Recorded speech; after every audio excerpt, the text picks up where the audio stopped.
Wayanad ടൗൺഷിപ്പിൽ May 1 ദൃശ്യങ്ങളാണ് ഈ കാണുന്നത്. വൈകുന്നേരം 3 മണി കഴിഞ്ഞു. ഇപ്പോഴും നൂറുകണക്കിന് ആളുകൾ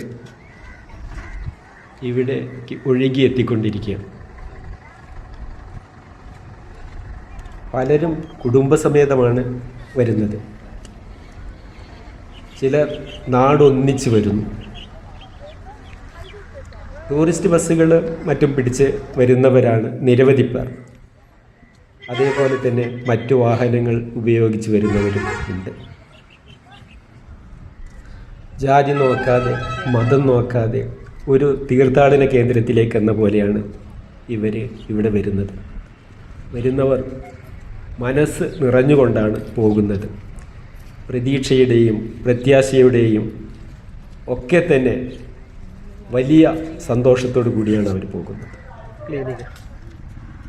തങ്ങൾക്ക് എന്തെങ്കിലും ദുരിതം സംഭവിച്ചാൽ ഒരു നാട് സംരക്ഷിക്കാനുണ്ട് എന്ന മഹത്തായ സന്ദേശം ഏറ്റെടുത്തുകൊണ്ടാണ് അവർ വയനാട് ടൗൺഷിപ്പിൽ നിന്ന് മടങ്ങിപ്പോകുന്നത്.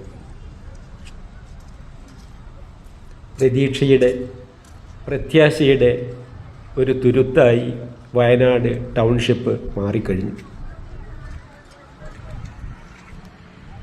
ആദ്യഘട്ടത്തിൽ നിർമ്മാണം പൂർത്തിയായ 178 വീടുകളും വാസയോഗ്യമാക്കി തീർത്തു. ഇപ്പോൾ ജനലിലും മറ്റുമുള്ള അഴുക്കുകൾ ചില വീടുകളുടേത് തുടച്ചു മാറ്റുന്നു. പ്രവർത്തനം നമുക്കിപ്പോൾ അവിടെ കാണാൻ കഴിയും. ഈ വീടുകളിലേക്കെല്ലാമുള്ള വൈദ്യുതി കണക്ഷനുകൾ ചാർജ് ചെയ്ത് കഴിഞ്ഞു. ഇതിലേക്ക് വൈദ്യുതി വരുന്നത് മണ്ണിനടിയിൽ കൂടി കേബിൾ വഴിയാണ്. അതേപോലെ തന്നെ ഈ വീടുകളുടെ മുകളിൽ സ്ഥാപിച്ചിട്ടുള്ള ടാങ്കുകളിലേക്ക് വെള്ളം എത്തിച്ചു കഴിഞ്ഞു. മുഴുവൻ ടാങ്കുകളും നിറച്ചു. എല്ലാ വീടുകളുടെ മുകളിലും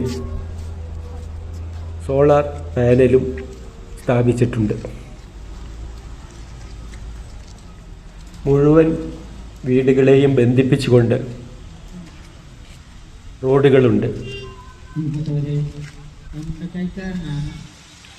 ഓരോ ക്ലസ്റ്ററിലും ഓരോ പൂന്തോട്ടങ്ങൾ ഒരുക്കിയിട്ടുണ്ട്. ഇടയ്ക്ക് വന്നിരിക്കാനും അതുപോലെ തന്നെ ഒഴിവു സമയങ്ങളിൽ ചെലവഴിക്കാനും ചെറിയ ചെറിയ പൂന്തോട്ടങ്ങൾ. കൽപ്പറ്റ ടൗണിൻ്റെ ഹൃദയഭാഗത്താണ് ഈ ടൗൺഷിപ്പ്. പുതിയ ബസ് സ്റ്റാൻഡിന് വളരെ അടുത്തായി നാഷണൽ ഹൈവേയുടെ ഓരം ചേർന്നുകൊണ്ട്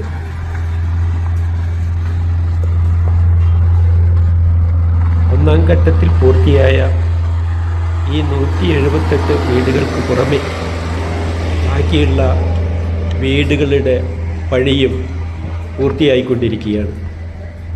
ദ്രുതഗതിയിലാണ് ഇതിൻ്റെ പ്രവർത്തനവും നടന്നുകൊണ്ടിരിക്കുന്നത്. ടൗൺഷിപ്പിനോടനുബന്ധിച്ച് നഴ്സറി, അംഗനവാടി,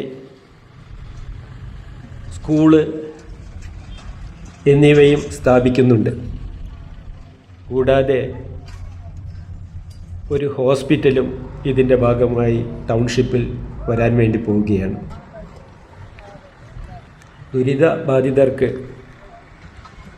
ടൗൺഷിപ്പിൻ്റെ താക്കോൽ കൈമാറുന്നത് വരെയുള്ള ദിവസങ്ങളിൽ ഒരു കുടുംബത്തിൽ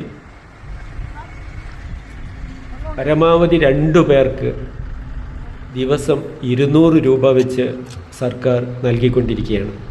അതായത് ഒരു മാസം 18,000 രൂപ ഒരു വീട്ടിലേക്ക് ലഭിക്കുന്നു. മാത്രമല്ല 6,000 രൂപ വാടക ഇനത്തിലും ഓരോ മാസവും ലഭിക്കും. ബന്ധു വീട്ടിൽ താമസിക്കുകയാണെങ്കിലും ഈ 6000 രൂപ ലഭിക്കും. കൂടാതെ 1000 രൂപ ഭക്ഷ്യകൂപ്പണായിട്ടും ലഭിക്കും. ഇത് ദുരന്തമുണ്ടായ നാളു മുതൽ ഇതുവരെ സർക്കാർ നൽകിക്കഴിഞ്ഞു. അതായത് 25,000 രൂപ ഒരു മാസം ഒരു കുടുംബത്തിൽ ലഭിക്കുന്നു എന്നർത്ഥം. താമസം മാറ്റുന്നതോടുകൂടി സ്വയം തൊഴിൽ കണ്ടെത്തുന്നതിന് ഓരോ കുടുംബത്തിനും 2 ലക്ഷം രൂപ വീതം വെച്ച് നൽകുമെന്നും അറിയുന്നു. ചൂരൽമല അങ്ങാടിയിൽ കച്ചവടം നടത്തി ഉപജീവനം നടത്തിയിരുന്നവർ അനാഥമായിരിക്കുകയാണ്. അവർക്ക് 7 ലക്ഷം രൂപ വെച്ചാണ് സർക്കാർ നൽകുന്നത്. വളരെ സൂക്ഷ്മതയോടുകൂടിയുള്ള സമ്പൂർണമായ ഒരു പുനരധിവാസ പദ്ധതിയാണ് വയനാട്ടിൽ നടപ്പാക്കിക്കൊണ്ടിരിക്കുന്നത്. കൽപ്പറ്റ ടൗണിൻ്റെ ഹൃദയഭാഗത്ത് ഏറ്റവും ചുരുങ്ങിയത് 15 ലക്ഷം രൂപ ഒരു സെൻറ്റിന് ലഭിക്കുന്ന സ്ഥലത്താണ് ഈ ടൗൺഷിപ്പ് ഒരുങ്ങിയിട്ടുള്ളത് എന്നത് ഏറ്റവും അഭിമാനകരമായിട്ടുള്ള ഒന്നാണ്. ദുരിതത്തിൽ നഷ്ടപ്പെട്ടവർക്ക്